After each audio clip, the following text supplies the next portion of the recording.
اگلے گیسٹ ہے ہمارے محمد بھائی. میں آپ کو تفضل حق بھائی کو میں ایڈ کر رہا ہوں, اس کے بعد محمد بھائی, اور پھر انشاءاللہ میں امین بھائی کو ایڈ کروں گا. تو تفضل حق بھائی میں آپ کو ایڈ کر رہا ہوں, آپ اپنا سوال پوچھیں. السلام علیکم ورحمۃ اللہ. وعلیکم السلام ورحمۃ اللہ وعلیکم السلام وبرکاتہ. ورحمۃ اللہ وبرکاتہ. شیخ طلاق کے سلسلے میں ایک مسئلہ ہے. جی جی فرمائیں. ایک دیوبندی آدمی نے اپنی بیوی کو ایک ساتھ 3 طلاق کہہ دیا. اس کے بعد دیوبندی عالم نے فتویٰ دیا کہ طلاق واقع ہو گئی. تو لڑکی والوں نے لڑکوں والوں پر کیس کر دیا. تو لڑکوں والوں کو کورٹ میں بلایا گیا. تو کورٹ میں یہ فیصلہ کیا کہ طلاق واقع نہیں ہوئی, رہ سکتے ہیں. اور بیوی نے بھی یہ کر دیا, جو لڑکی تھی, لڑکی نے لڑکوں والوں کے حق میں یہ کہہ دیا کہ ہم لڑکے کے ساتھ رہنا چاہتے ہیں اور لڑکے والے مجھے ستاتے نہیں ہیں, تو میں شوہر کے ساتھ رہنا چاہتی ہوں. تو لڑکی نے اس میں بیان دے دی کورٹ میں. لیکن اب دیوبندی عالم کا یہ کہنا ہے کہ اگر یہ اس کے ساتھ رہنا چاہتے ہیں تو حلالہ کرنا پڑیں گے. اور لیکن لڑکا یہ چاہتا ہے کہ میں اپنی بیوی کو حلالہ نہیں کرنا چاہتا, میں نئے سرے سے نکاح کروں گا بغیر حلالہ کے. تو اگر شیخ جیسے کہ ابھی لڑکی کے والد جو اس کے ولی ہے وہ ابھی ناراض ہے, لڑکی سے تو ناراض ہے, اور لڑکی ابھی لڑکے کے گھر میں ہے, اور لڑکے 1 سال سے باہر ہے, یعنی گھر میں نہیں آتے ہیں کیونکہ طلاق واقع ہوگی, اس لیے لوگ کہتے ہیں. تو وہ ان کے والد تو ناراض ہے لڑکے, اب کیا ان کا نکاح کر سکتے ہیں؟ واضح ہے تفضل حق سوال آپ کا. جی دیکھیے اس میں بہت ساری قانونی باتیں ہیں, بہت ساری احناف کے ساتھ اختلافی مسائل ہیں, میں اس میں نہیں جانا چاہوں گا. میں آپ کو صرف حل بتاؤں گا. جو مسئلہ ہے کہ کسی لڑکے نے اپنی بیوی کو طلاق دے دیا, آپ تھوڑا سا یہ کلیئر کر دیں کہ کتنا دن پہلے اس نے طلاق دیا ہے, اب سے کتنا دن ہو گیا؟ تقریباً 1 سال ہو گیا شیخ. اچھا 1 سال ہو گیا. دیکھیے اس نے جو طلاق دیا ہے, اگر 1 سال ہو گیا اس کا مطلب عدت گزر چکی ہے. اس نے چاہے 1 بار طلاق بولا ہو یا 100 بار بولا ہو, اس سے کوئی لینا دینا نہیں ہے. چاہے جتنی بار بولے گا وہ ایک ہی طلاق واقع ہوگی. قرآن اور سنت سے یہی بات ثابت ہے. اور جو رائتا ان لوگوں نے پھیلایا ہوا ہے اس کو اب حکومتی پیمانے پر بھی جھیل رہے ہیں, اور بہت سارے لوگوں کے سمجھ میں بات آ چکی ہے, لیکن ان کو رجوع نہیں کرنا ہے کیونکہ ان کے مذہب کو, ان کے امام صاحب کے قول کو اس سے ٹھیس پہنچنے والی ہے. شریعت کا کچھ بھی ہو جائے, کتنی بھی بدنامی ہو مسلمانوں کی, اسلام کی, شریعت کی, ان کو اس سے کوئی لینا دینا نہیں ہے. ان کو لینا دینا اس بات سے ہے کہ ہمارا جو مذہب ہے وہ باقی رہنا چاہیے, اسلام کے جو احکام ہیں ان سے کوئی مسئلہ نہیں ہے ان کو. تو بہرحال جب اس نے اپنی بیوی کو طلاق دیا, چاہے جتنی بار بولا ہو, وہ 1 طلاق واقع ہو گئی. 1 طلاق ہو گئی, اس کے بعد وہ بیوی عدت گزارے گی. اب وہ طلاق رجعی ہے, اس کی عدت اگلی تیسری ماہواری تک ہوگی, اور اس درمیان اس کو رجوع کرنے کا حق ہوتا ہے. اور رجوع کرنے میں اس بیوی کی رضامندی کا کوئی جو ہے دخل نہیں ہوتا ہے. جب تک وہ عدت میں ہے تب تک اس کی مرضی کے بغیر وہ رجوع کر سکتا ہے. لیکن آپ کا جو معاملہ ہے, آپ کہہ رہے ہیں کہ 1 سال ہو گیا, مطلب عدت گزر چکی ہے. اب جب عدت گزر چکی ہے, اب اگر دوبارہ اس عورت سے شادی کرنا چاہے تو نئے سرے سے نکاح کر کے اس کو اپنی زوجیت میں لے سکتا ہے. اس کو کسی حلالہ کی ضرورت نہیں ہے. اور حلالہ کرنا یہ صرف, ہم یہ نہیں کہیں گے کہ صرف حرام ہے, حلالہ کرنا یہ زنا ہے. اس لڑکے کو سمجھائیے, اس لڑکی کو سمجھائیے کہ کچھ بھی ہو جائے وہ حلالہ نہیں کریں گے, یہ زنا ہے, سراسر زنا ہے. جیسا کہ صریح اس سلسلے میں نصوص وارد ہیں, اللہ کے نبی صلی اللہ علیہ وسلم کی حدیثیں ہیں اس کی ممانعت کے سلسلے میں, صحابہ کے آثار ہیں اس سلسلے میں. تو یہ زنا ہے. تو ان کو سمجھائیے کہ وہ حلالہ نہ کریں گے, وہ ان کے لیے شادی کرنا اثر نو یہ جائز ہے. لیکن اب وہ جو شادی کریں گے یہ مکمل طور سے نئی شادی ہوگی. نئی شادی کا مطلب یہ ہے کہ جیسے نئی شادی میں ولی کی رضامندی ضروری ہوتی ہے, اس میں مہر ہوتا ہے, لڑکی کی رضامندی ہوتی ہے, یہ ساری چیزیں جو پروسیس ایک نئی شادی میں ہوتے ہیں وہی پروسیس اس میں بھی ہوگا. تو لہٰذا لڑکی کے باپ کا راضی ہونا، لڑکی کا راضی ہونا یہ شادی کرنے کے لیے کافی ہے. وہ لڑکا لڑکی اور اس کے ولی کی رضامندی کے ساتھ دوبارہ سے شادی کر لے اور اس کو سمجھائیے، بار بار سمجھائیے کہ وہ حلالہ کے قریب نہیں جائے گا. حلالہ یہ جائز نہیں ہے.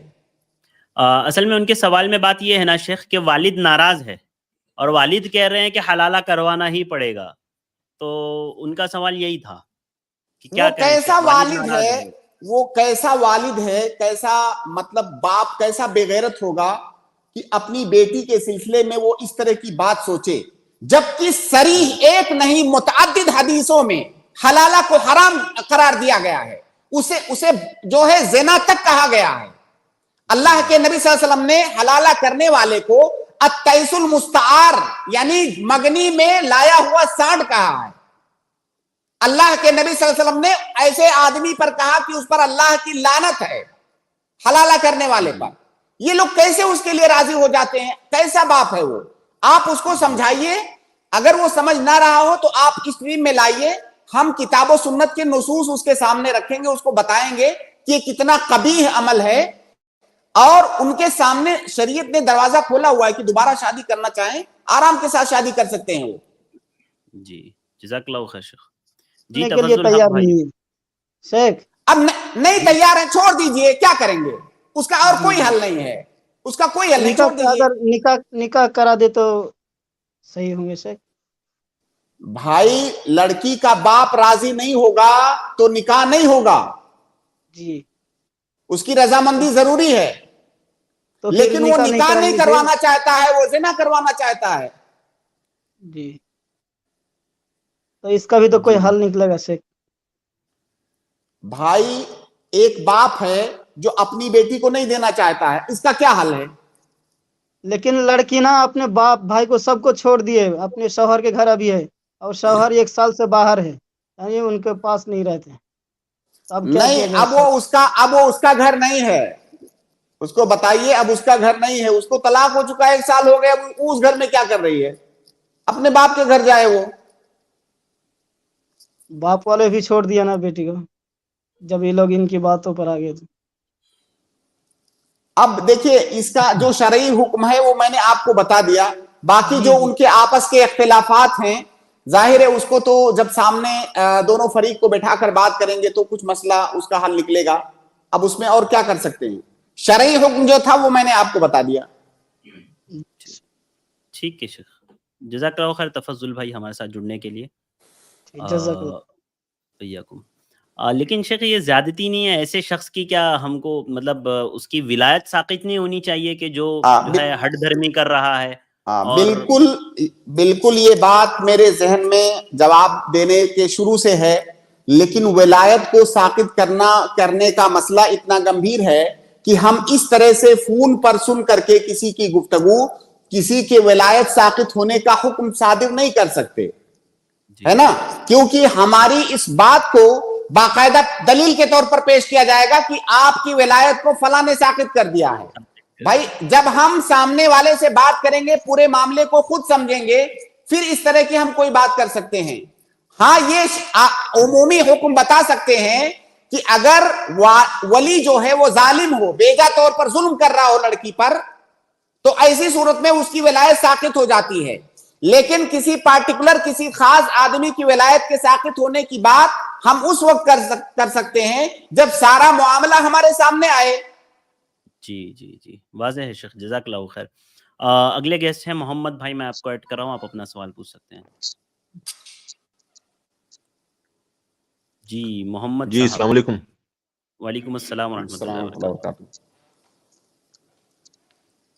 جی بھائی فرمائیں، کیا سوال ہے آپ کا؟ جی شیخ میرے 2 سوال ہیں. جی بولیے. جی پہلا سوال ہے کہ یہ قرآن و حدیث سے کیسے پتہ چلے گا کہ کون سی چیز فرض ہے؟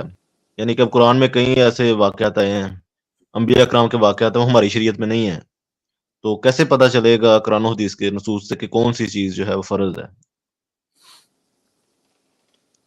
میں سوال سمجھ نہیں سکا شیخ ارشد. بھائی یہ پوچھنا چاہ رہے ہیں شیخ کہ قرآن و حدیث سے کیسے پتا چلے گا کہ کون سا عمل کون سی چیز فرض ہے؟ فرض کو ہم کیسے سمجھیں گے کہ یہ فرائض میں سے ہے؟ آپ وہ چیز ہمیں بتائیں، پھر ہم آپ کو بتاتے ہیں کہ وہ چیز فرض ہے یا نہیں فرض ہے۔ دیکھیے یہ ایک اصولی بات ہے کہ ہماری شریعت میں جو چیزیں فرض کی گئی ہیں ان کا حکم دیا گیا ہے، جیسے اللہ رب العالمین اس کا حکم دے قرآن کے اندر امر کے صیغے کے ساتھ، یا اللہ کے نبی صلی اللہ علیہ وسلم اس کا حکم دیں سنت کے اندر امر کے صیغے کے ساتھ۔ یہ بہت بڑی علامت، سب سے بڑی علامت یہ ہے کہ اس کے لیے امر کا صیغہ آیا ہے تو وہ چیز واجب ہے، یا امر کے جیسی کوئی چیز آئی ہے۔ یہ ایک اصولی بات ہے، اور جو علماء ہیں ان اصولوں کو سمجھتے ہیں۔ اب جب کوئی خاص بات آپ بتائیں گے کہ کیا یہ چیز فرض ہے تو ہم آپ کو بتائیں گے، اور اس کی دلیل آپ کو بتائیں گے کتاب و سنت سے کہ ہاں یہ چیز فرض ہے۔ جی بھائی۔ نہیں شیخ، جیسے قرآن میں انبیاء کرام کے جو ماضی کے قصے آئے ہیں ان میں بہت سی چیزیں ہیں جو ہماری شریعت میں نہیں ہیں، تو پھر بھائی یہ آپ کو محمد صلی اللہ علیہ وسلم کی شریعت کو فالو کرنے کا حکم دیا گیا ہے۔ جو انبیاء کے قصے ہیں وہ عبرت اور نصیحت کے لیے ہیں۔ انبیاء کے جو سابقین انبیاء کی شریعتیں ہیں وہ منسوخ ہیں۔ اگر ان کی شریعت کا کہ کسی حکم کا ذکر کتاب و سنت میں آیا ہے اور ہماری شریعت میں بھی وہ حکم موجود ہے، ہم اس پر عمل کریں گے۔ کوئی ایسا حکم آیا ہے کہ ہماری شریعت میں اس کے الٹا حکم آیا ہے تو ہم اس پر عمل نہیں کریں گے کیونکہ وہ منسوخ ہے۔ کوئی ایسا حکم آیا ہے کہ ہماری شریعت میں اس سلسلے میں سکوت ہے، اس سے منع نہیں کیا گیا ہے، ہماری شریعت میں اس کی مخالفت نہیں ہے، تب بھی ہم جو ہے اس سلسلے میں مأمور ہیں۔ حالانکہ یہ اصولی طور پر اس میں اختلاف ہے اصولیوں کے ہاں، لیکن اگر شرائع سابقہ جو ماضی کی شریعتیں ہیں کسی حکم کا ذکر آئے قرآن میں، ہماری شریعت میں اس کی مخالفت نہیں آئی ہوئی ہے تو وہ ہماری شریعت کے اندر بھی وہ شریعت ہے۔ جی بھائی محمد بھائی۔ جی اچھا، میرا دوسرا سوال جو ہے وہ دوسرا سوال یہ ہے کہ میں نے یہ ایک سعودیہ کی ویب ہے islamweb.net، تو اس کے اوپر میں فتویٰ پڑھ رہا تھا کہ اس پہ انہوں نے لکھا ہوا ہے کہ اگر کوئی شخص کلمہ طیبہ پڑھ کے اسلام قبول کر رہا ہے تو وہ ابھی تک کافر ہے جب تک وہ پڑھ نہیں لیتا کلمہ شہادت۔ تو اس پہ ذرا تھوڑی تفصیل بتا دیں۔ بھائی کلمہ طیبہ کلمہ شہادت کیا، اسلام میں داخل ہونے کے لیے اس کو اس بات کی گواہی دینی ہے کہ اللہ ایک ہے، وہ اکیلا عبادت کا مستحق ہے۔ لا الہ الا اللہ کا یہ مطلب ہے کہ اللہ کے علاوہ کوئی معبود برحق نہیں ہے، اور محمد صلی اللہ علیہ وسلم اللہ کے رسول ہیں۔ اس بات کی وہ گواہی دیا، اسلام میں داخل ہو گیا۔ اب اس کو آپ کلمہ طیبہ کا نام دیں یا کلمہ شہادت کا نام دیں یا جن الفاظ میں بھی تعبیر کرنا چاہیں تعبیر کر سکتے ہیں۔ جی محمد بھائی۔ نہیں شیخ، وہاں پہ جو لکھا ہے کہ یہ کلمے کے الفاظ جو ہیں وہ توقیفی ہیں، یہ اشہد ان لا الہ الا اللہ و اشہد ان محمد عبدہ و رسولہ، یعنی یہ توقیفی ہیں۔ جو آپ کہہ رہے ہیں وہ تو اتحادی کہہ رہے ہیں نا، آپ جو لا الہ الا اللہ محمد رسول اللہ کلمہ بتا رہے ہیں وہ تو اتحادی ہے۔ دیکھیے میں توقیفی کلمے کی بات، دیکھیے وہاں پہ کیا لکھا ہے مجھے نہیں اس کا علم ہے، لیکن اگر کوئی آدمی اپنی زبان میں بھی اس بات کی گواہی دیتا ہے کہ اللہ کے علاوہ کوئی معبود نہیں ہے، میں اس بات کا اقرار کرتا ہوں، اللہ کے نبی صلی اللہ علیہ وسلم محمد صلی اللہ علیہ وسلم اللہ کے رسول ہیں، میں اس بات کی گواہی دیتا ہوں، اگر وہ اپنی زبان میں بھی اس بات کی گواہی دیتا ہے تو وہ اسلام میں داخل ہو گیا۔ باقی جو کلمہ ہے، اب وہ کلمہ کے الفاظ توقیفی ہیں، لیکن توقیفی ہونے کا یہ مطلب ہے کہ اگر ہم وہ کلمہ پڑھنا چاہتے ہیں تو انہی الفاظ میں پڑھیں گے، بدلیں گے نہیں اس کو، یہ توقیفی کا مطلب ہے۔ توقیفی کا مطلب یہ نہیں ہے کہ اسلام میں داخل ہونے کے لیے وہی الفاظ کہیں گے تبھی آپ اسلام میں داخل ہوں گے۔ آپ کو اللہ تعالیٰ کی وحدانیت کا اقرار کرنا ہے، نبی صلی اللہ علیہ وسلم کی رسالت کا اقرار کرنا ہے، آپ اپنی زبان میں بھی کرتے ہیں تو آپ اسلام میں داخل ہو گئے۔ جی محمد بھائی۔